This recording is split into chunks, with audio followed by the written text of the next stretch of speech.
So இதை பற்றி என்னோட கிளைண்ட்ஸ் கிட்ட கேட்கும் போது அவங்க என்ன சொல்லுவாங்கன்னா, சார் ஃபேமிலி சுச்சுவேஷனுக்காக நான் கிரெடிட் கார்டு யூஸ் பண்ணுறேன், இல்லை கேர்ள் ஃப்ரெண்டுக்காக நான் கிரெடிட் கார்டுலேருந்து வாங்கி தரேன் அப்படின்னு தான் சொல்லுவாங்க.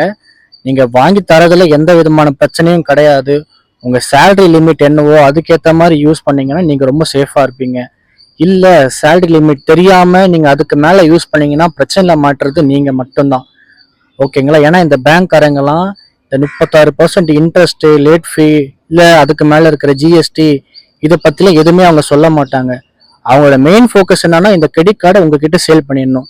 இதுதான் அவங்களோட மெயின் மோட்டிவாகவே இருக்கு. இப்படி ஒரு வேளை தப்பி தவறி நீங்க உங்க சேலரி லிமிட்டுக்கு மேல அந்த கிரெடிட் கார்டை யூஸ் பண்ணீங்கன்னா, தயவு செஞ்சு பார்ட் டைமா எதனா ஒரு வேலை பார்த்து அந்த காசுல இருந்து அந்த கிரெடிட் கார்டை ஃபுல்லா முடிக்க பாருங்க.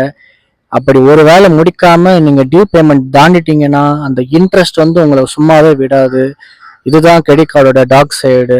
ஓகேங்களா? தயவு செஞ்சு உங்க சேலரி லிமிட் தெரிஞ்சு அந்த கிரெடிட் கார்டை யூஸ் பண்ணீங்கன்னா நீங்களும் சேஃபா இருப்பீங்க, உங்க ஃபேமிலியும் ரொம்ப சேஃபா இருக்கும்.